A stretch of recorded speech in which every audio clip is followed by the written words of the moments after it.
The year is 1971. A haze of cigarette smoke curls beneath the harsh glare of LA's Paramount Studios. Cameras roll. Jack Barnes, the network's enfant terrible, leans forward, eyes glinting with malice. "People call you a king," he sneers into the lens, voice dripping disdain.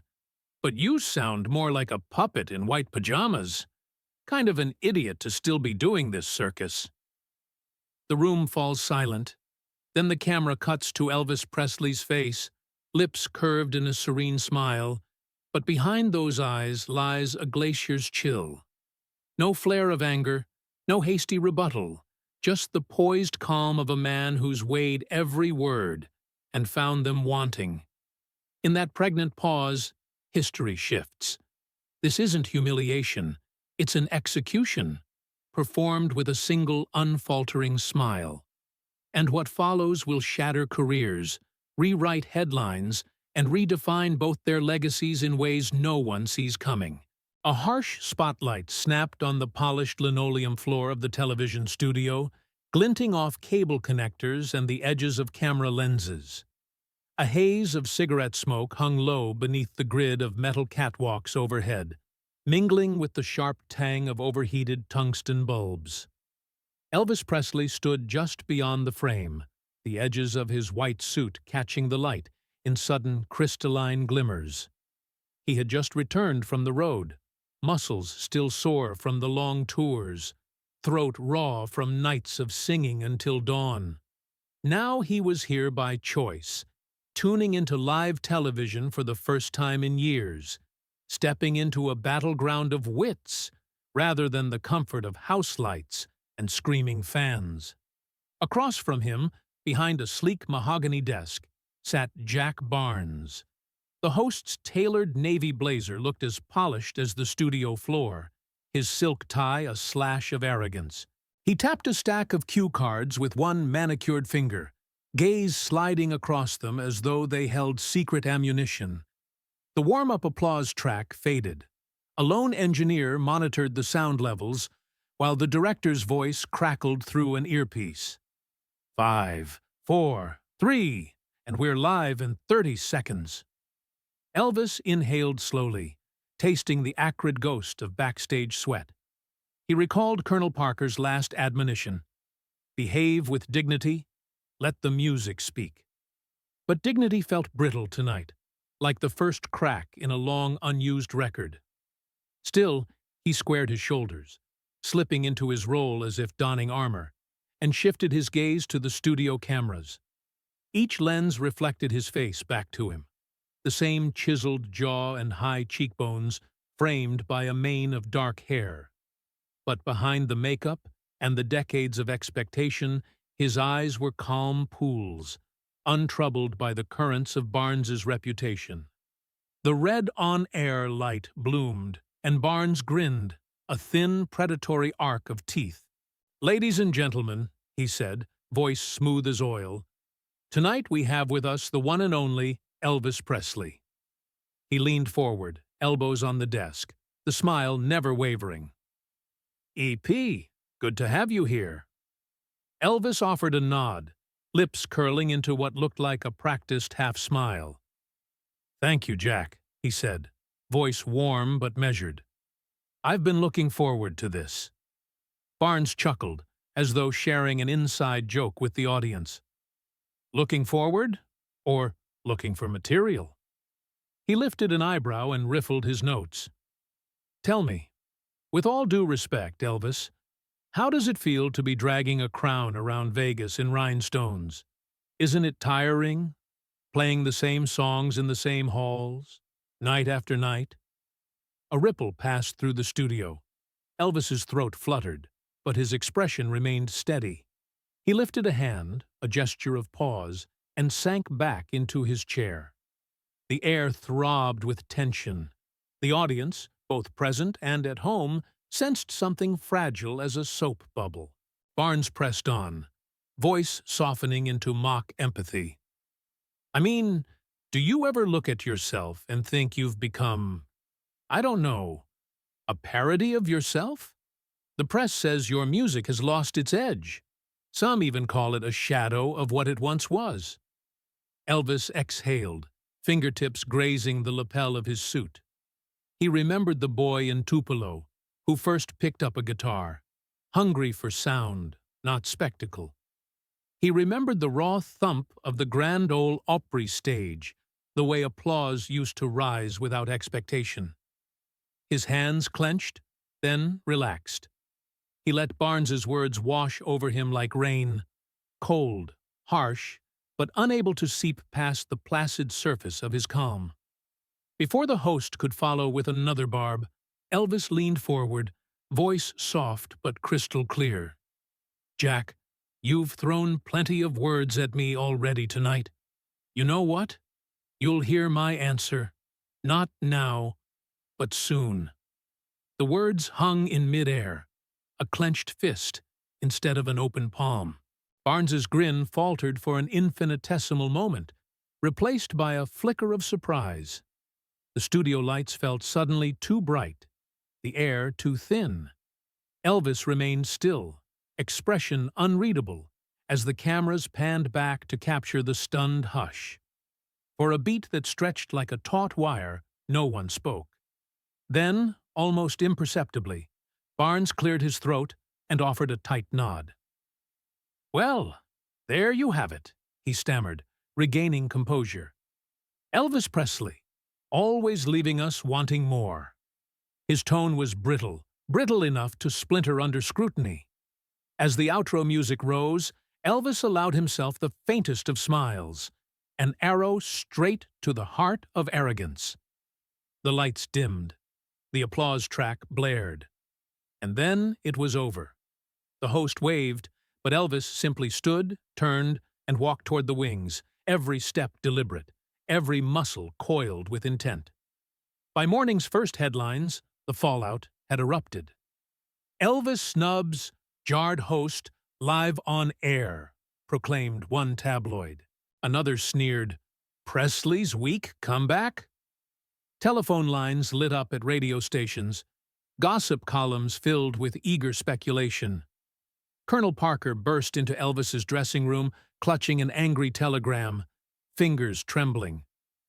"We should sue him," he hissed. "We'll teach that." Elvis held up a hand, stopping him cold. In the pale dawn light filtering through the curtains, the king's silhouette was statuesque. He folded Parker's telegram, setting it aside with quiet resolve. "No, Colonel," he said softly. "This isn't Jack's end. It's his beginning. Let him rise above this. And then, if he stumbles, I'll speak my answer in a way that no one can ever ignore." And just like that, the man in white faded behind the curtain, leaving behind more questions than answers, and an entire world waiting for what would come next. The weeks that followed were a blur of speculation. Tabloids ran hot with Elvis's silent comeback, and radio jocks spun every cryptic remark into fresh gossip. But Elvis Presley was unperturbed. He'd made his point on national television, and now it was time for Jack Barnes to hear his reply in pure, unguarded form. Invitations went out by hand, delivered in unmarked envelopes to a select few. Musicians, newspapermen, industry insiders. At the top, embossed in silver script, the title, "A Man's Silence." No venue, no date, just a time window and a promise of revelation. On an early October evening, in a modest hall tucked between palm-lined streets a few blocks from the old CBS studio, black-suited attendants guided guests through a narrow foyer. The air smelled of fresh wood polish and cigarette smoke, La La Land's familiar perfume. A single red velvet rope cordoned off the stage entrance. No photographers were allowed. No publicists hovered with clipboards. Word was that the only record you'd take home would be the memory. Jack Barnes arrived just before curtain time, expecting a smoke-filled celebrity showcase. He slipped past the guard, heart pounding with equal parts curiosity and unease. His tailored blazer felt suddenly too tight, as though he'd dressed for battle without knowing the opponent. He took his seat at the edge of a low-rise riser, the spot marked with a simple brass plaque, Jack Barnes, honored guest. The lights dimmed in the small theater. A hush fell so deep it pressed against eardrums. No band ushered Elvis on stage, no thunderous applause greeted him. Instead, a solitary spotlight bloomed center stage, illuminating a grand piano draped in midnight black velvet. The hush thickened, and then footsteps. In near darkness, a tall figure materialized, clad head to toe in black. Jacket lapels sharp, trousers creasing at polished boots, shirt buttoned to the throat. Gone were the glittering rhinestones, the cape, any echo of spectacle. Here stood a man, stripped of artifice. Elvis moved with measured grace to the piano bench. He settled onto it as though it had been waiting for him all his life. No one in the audience dared breathe. The first song began without fanfare. The opening chords of "You Gave Me a Mountain" played in a minor key that deepened the melody's ache. His fingers coaxed gentle sorrow from the keys, each note a confession. When his voice joined, it was velvet and gravel, each word an intimate revelation about burdens borne and battles fought. In the soft glow, eyelashes glistened with unshed tears. Barnes felt the breath catch in his throat. He blinked, certain he'd misread the invitation's intent. But as a man's silence unfolded, he realized this was no gimmick. It was a reckoning. Halfway through the song, the host's composure shattered. Tears rolled unchecked down his cheeks, and he sank into his seat, shoulders heaving. The audience stirred, collectively shifting forward, drawn to the raw vulnerability spilling from the piano hood. When the last chord faded, Elvis rose without a word and spoke directly into the hush. Music is blood and marrow. It doesn't lie. Then he sank back at the keys for If I Can Dream. The hall's sparse acoustic, wooden walls, high ceiling, made every resonance linger like a ghost. His voice soared, shot through with the same old optimism, but tempered by a lifetime of hard-won insight. Listeners closed their eyes, swayed as though caught in a gentle wind, feeling the dream's fragile promise. The final surprise came when Elvis shifted into Funny How Time Slips Away, a song of forgiveness and quiet wonder at life's swift currents. He grinned at the audience through the final refrain, eyes crinkling with warmth. For Jack Barnes, that grin was a beacon in the darkness. As applause finally rippled through the room, a tide of gratitude, of absolution, Elvis stood, placed one hand on the piano, and lifted the microphone. His voice was soft, unwavering. Some people throw words like knives, but knives break on truth. Jack, I forgive you, but you'll never forget this moment, because neither will I. Silence crashed down again, heavier than before. Barnes bowed his head, trembling, the weight of those words settling into every fiber of his being. Cameras had captured the scene, a rare concession to documentation, but the footage needed no commentary. The truth was already self-evident. As guests filed out under the hush of street lamps, many with tears in their eyes, Jack Barnes remained seated, dwarfed by the empty stage. Somewhere in the stillness, he heard Elvis's departing footsteps and, unmistakably, felt the echo of a man who had found a way to respond without raising his voice. In that moment, Barnes understood the quiet power of forgiveness and the indelible mark left by a single, heartfelt performance. The morning sun cut through the blinds in pale stripes as Elvis Presley's phone remained silent on the nightstand. Outside, Los Angeles stirred to life. Tireless city buses clattered over cracked pavement. Newsboys hawked freshly printed tabloids with hoarse cries, Radio DJs teased sound bites from last night's nightclub brawl. But inside Elvis's suite at the Tidelands Hotel, only the hum of the air conditioner filled the space. By mid-morning, the press had pounced. Headlines blazed across the city's newspapers. Presley's retort, silent, stinging, superb.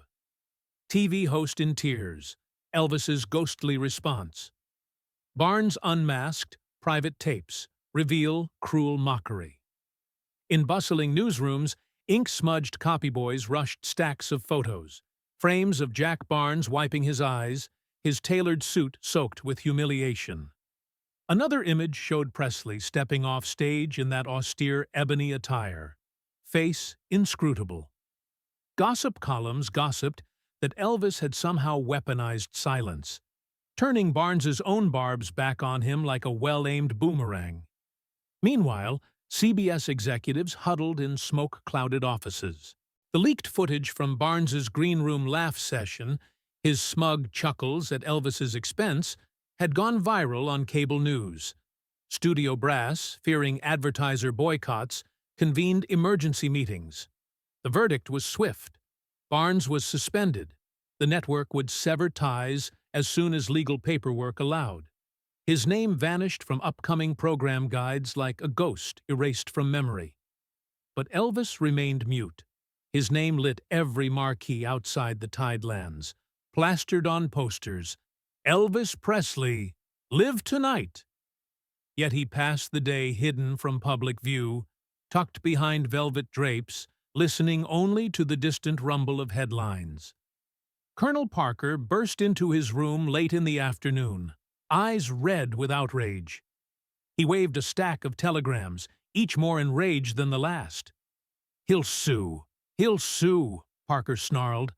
Elvis held up a placating hand, palm outward. His gaze was calm, almost tender. "Let him," he said softly. "Let the world see what he wants to show. My response won't be in a courtroom." An hour later, at Sunset Sound Studios, engineers found Presley already perched at the grand piano. He had spent the day adapting an old Sam and Dave cover, "Walk a Mile in My Shoes." His fingers pressed tentatively at first, then with growing confidence, weaving a subtle gospel piano intro that felt like a confession. When he sang, his voice was warm and resonant, each lyric delivered with empathy. "Before you go down to the courthouse, babe, you better wear some new shoes, babe. Walk a mile in mine." The microphones captured every nuance, the slight rasp on shoes, the vulnerability in "Walk a Mile in Mine." Here was no flamboyant production number, but a soul-bearing plea for understanding. Within hours, the single was pressed to vinyl and shipped to radio stations. That very evening, as Jack Barnes prepared to take the airwaves on a rival network, his planned apology special, the DJs instead introduced Presley's new track. Across the airwaves, the King's humble admonition filled living rooms, diners, barbershops. Fame doesn't make you someone. Kindness does. Listeners called in with tear-choked testimonials, recounting moments when Elvis's music had soothed heartbreak or spurred hope. The song became an anthem for empathy, a quiet rebuke to Barnes's cruelty. In bars and coffee shops, slim men and cigarette smoke-haunted singers recited the chorus as though it were scripture. Students at UCLA taped the track on cassette, trading it hand-to-hand like contraband. Even in smoky jazz clubs, veterans nodded in solemn recognition of lines that spoke directly to their wounds. Meanwhile, Barnes's scheduled apology show flopped. Advertisers withdrew, guests canceled.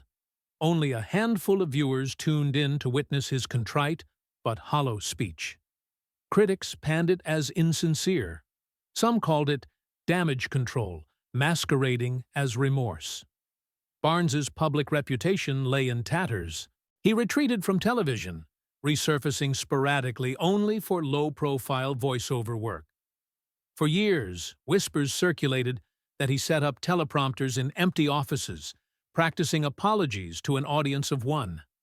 Yet the story took a surprising twist. At a veterans fundraiser in Memphis, an event underwritten by the Elvis Presley Charitable Fund, Jack Barnes appeared, unannounced and unpublicized. He arrived in a simple suit, hair grayed at the temples, bearing a bouquet of white orchids. No cameras, no reporters. The gathering had been kept deliberately intimate. Among the wounded soldiers and aging musicians, Barnes stepped to the podium.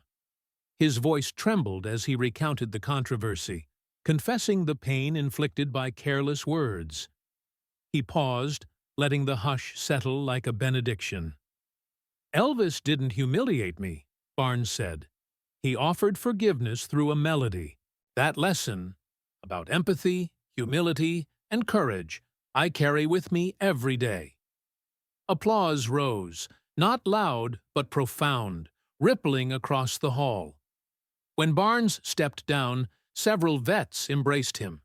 Men who had heard Presley's song on the battlefield tape decks, whose lives were touched by its message of compassion. Back in Los Angeles, the vinyl of "Walk a Mile in My Shoes" climbed the charts, its moral resonance outlasting any tabloid frenzy. And in quiet corners of the city, smoky bars, telephone switchboards, family living rooms, the refrain echoed, reminding listeners that true strength lies not in sharp words or glittering costumes, but in the simple act of understanding another's journey. Jack Barnes's name had become a whisper in the corridors of television networks, an echo that died on the lips of programming executives. In the months following Elvis's silent concert and the runaway success of "Walk a Mile in My Shoes," every channel, every radio show, avoided the disgraced host like a live wire. The man who once ruled the airwaves found himself cut adrift. No invitations, no cameo spots, only the dull ache of absence. Rumors swirled that he received anonymous threats, typed letters slipped under his door, callers breathing veiled warnings, but Barnes never confirmed or denied them. He simply vanished from the public eye. Meanwhile, Elvis Presley picked up the pieces of his touring life with tranquil determination. Each night, he stepped onto stages across the country, Detroit, Cleveland, Miami, wearing his famous jumpsuit, his voice still rich with warmth and command. Yet behind the curtains, he often sat alone, letting the applause roll around him like distant thunder, never reaching the fragile quiet at his core. On long bus rides, he stared out the window at flickering neon signs, watching strangers drift past, unaware that the king of rock and roll sat inches away in the next seat. To his closest friends and bandmates, he admitted in hushed tones, "I didn't win. I just refused to play their game." And in that stillness, he found a peace that no spotlight could ever offer. One gray afternoon, as Elvis prepared for a sound check in St. Louis, his manager handed him a letter. The envelope was plain, stamped with a corner return address that froze Elvis's heart. Jack Barnes.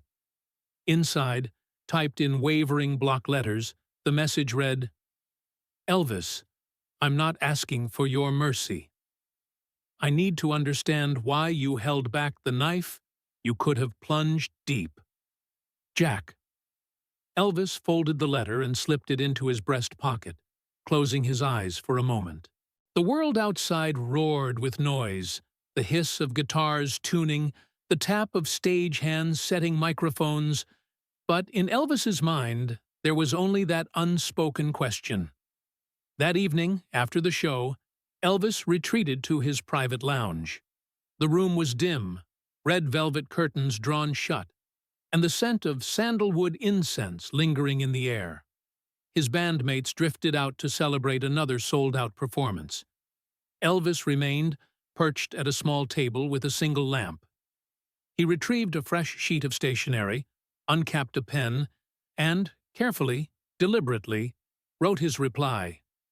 "Jack, because once, Someone called me an idiot too, and I remember how that stung.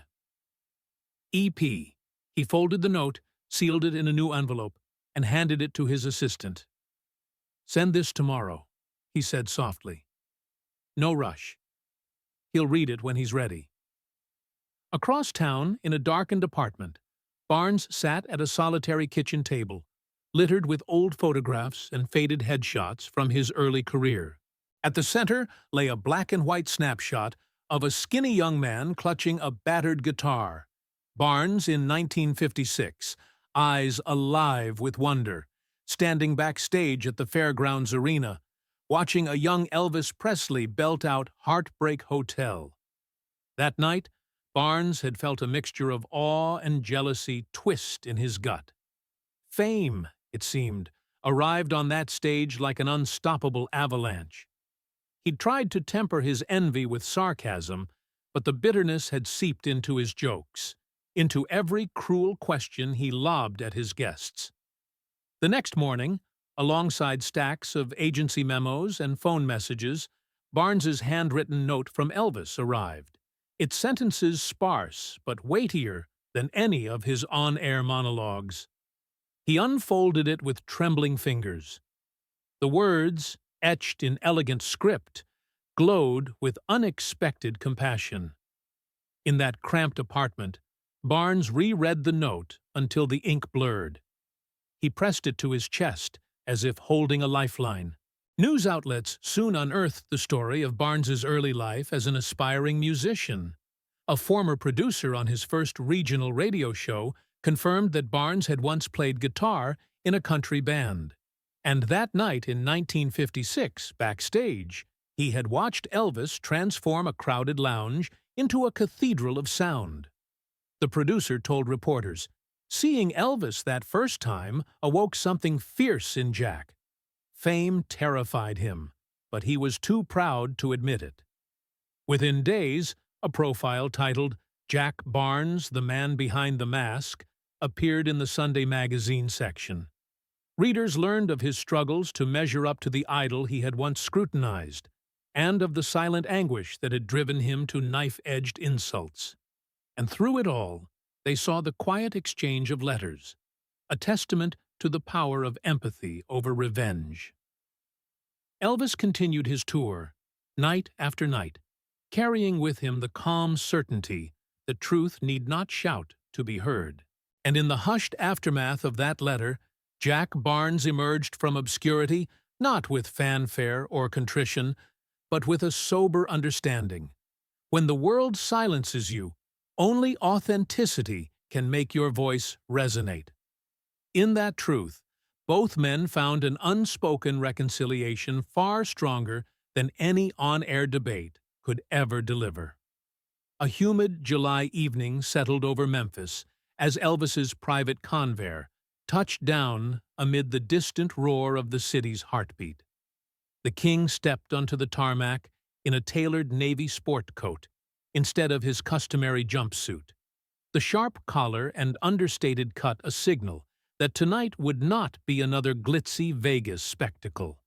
His dark aviators reflected the runway lights as he slid into the waiting Lincoln, its leather seats cooled by idle air conditioning, and glanced once more at the letter from Jack Barnes, tucked in his breast pocket. He folded it again, smoothing the creases with a careful fingertip, and watched the city blur by through tinted windows. The car threaded through familiar streets. Beale's neon signs flickered above empty sidewalks. The red brick walls of old warehouses bore the soft smear of moonlight.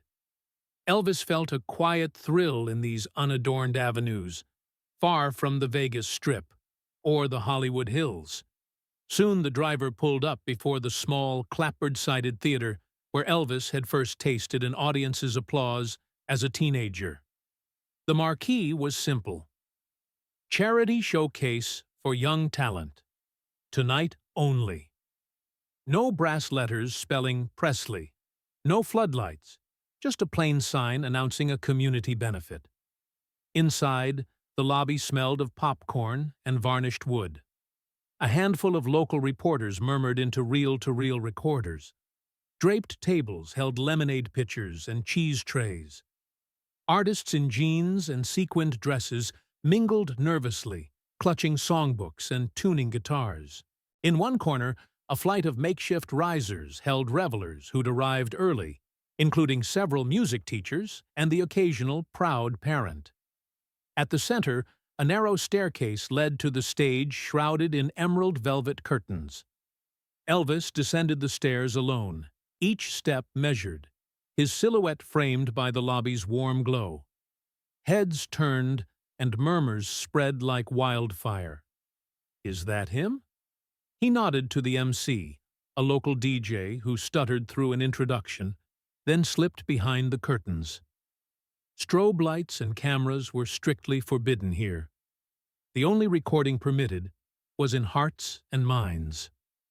Moments later, the curtains parted.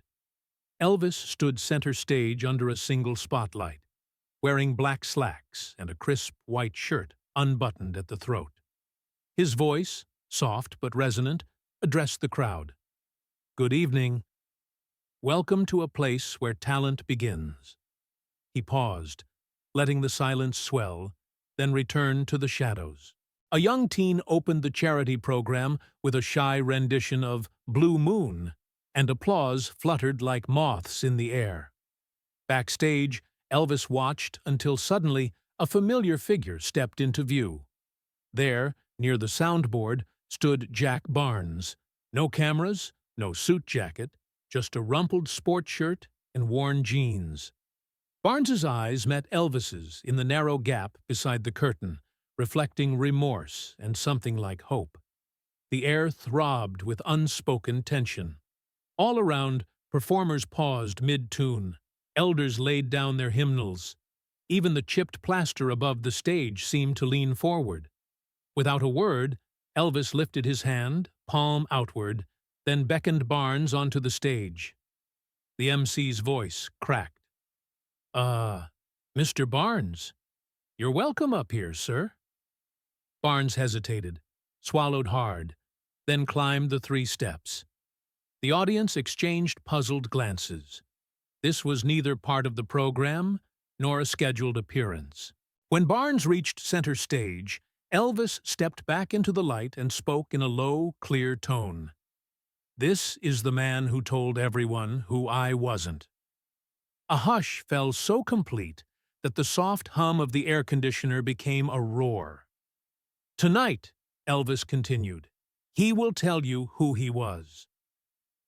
Barnes's shoulders stiffened as he gripped the mic. The spotlight pooled around him like a baptismal font of honesty.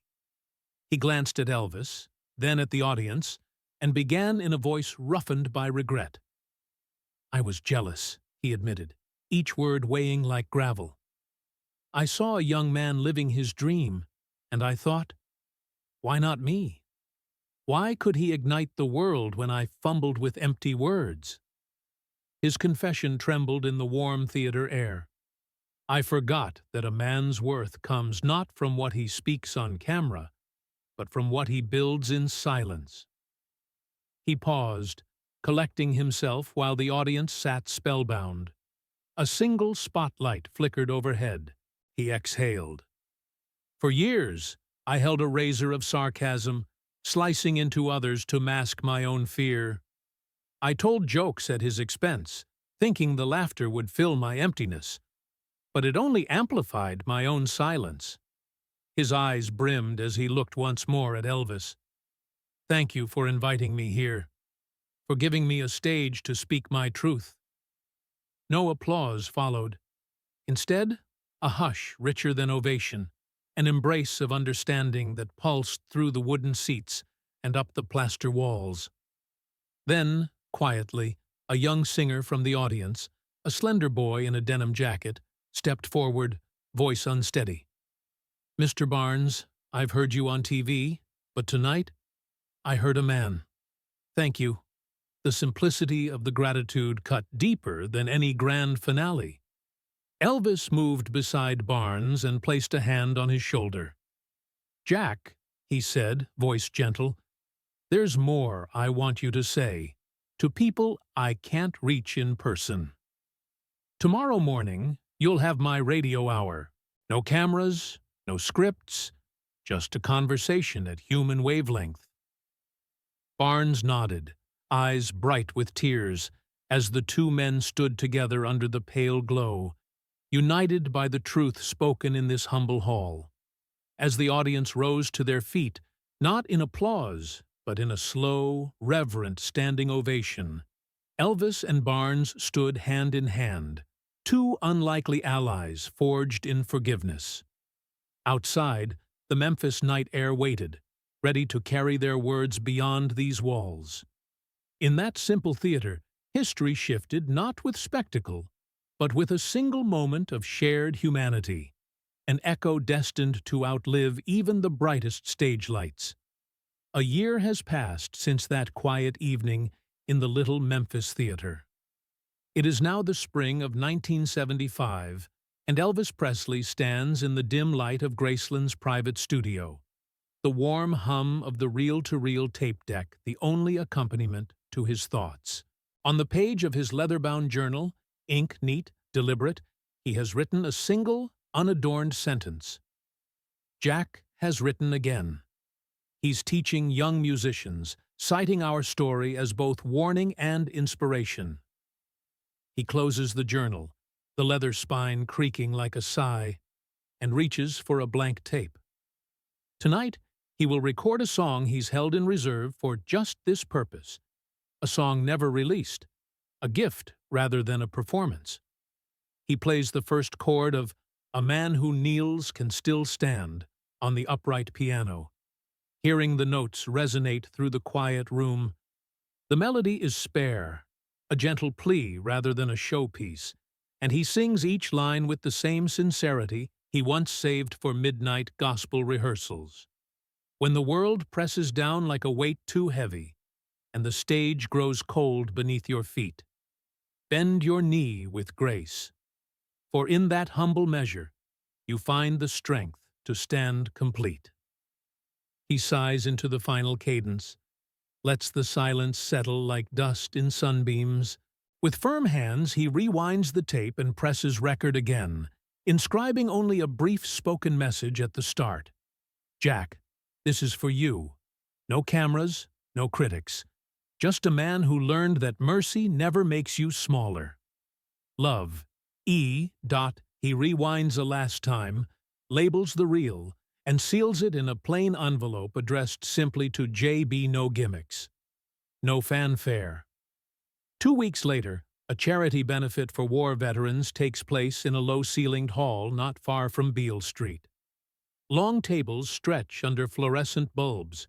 Uniforms mingle with civilian suits. The smell of coffee and canned peaches hangs in the air.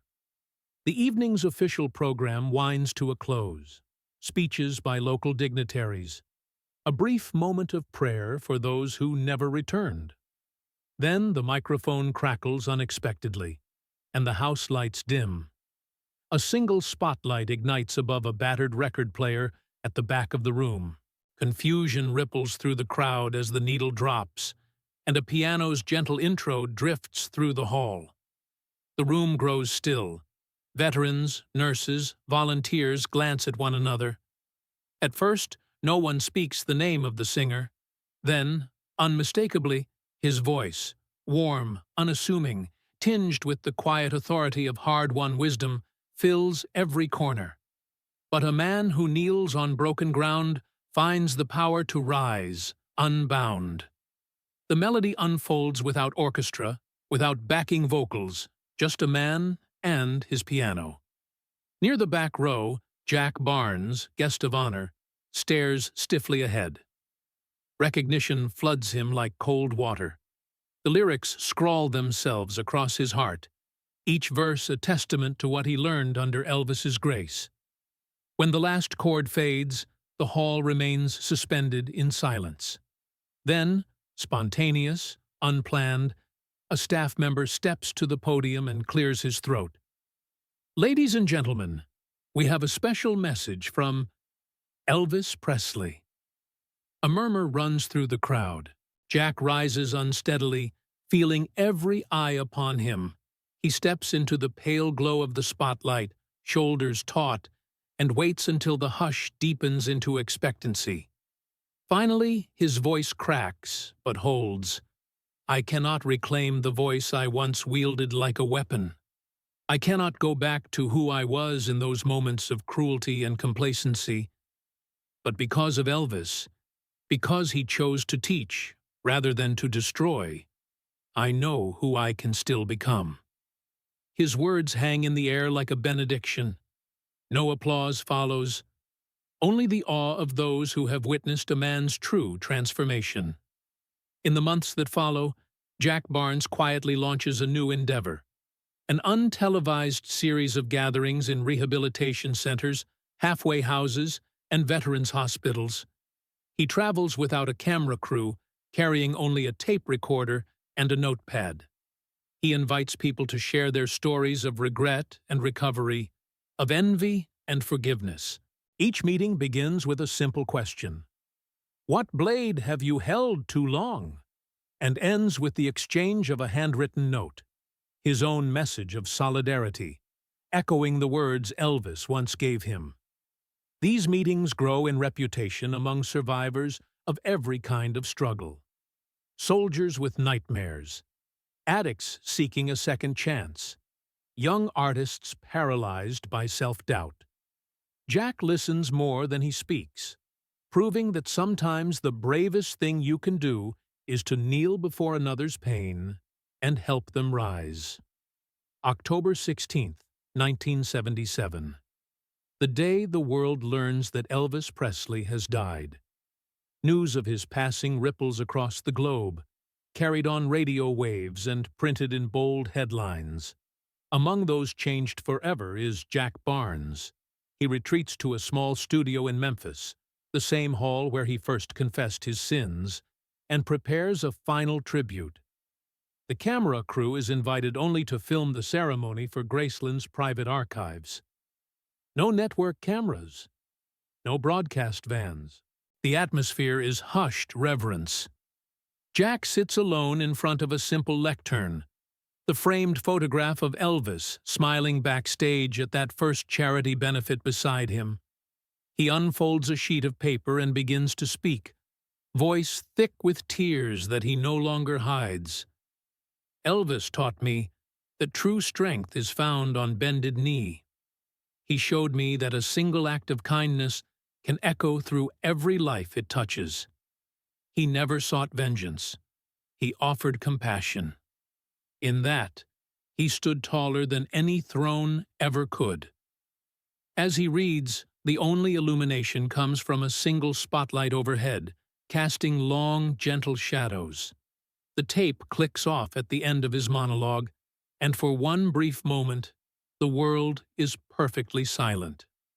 There is no curtain call, no roar of approval, just the quiet testament of a man who learned to stand by first learning how to kneel, and the enduring lesson that some influences outlast even the brightest stars.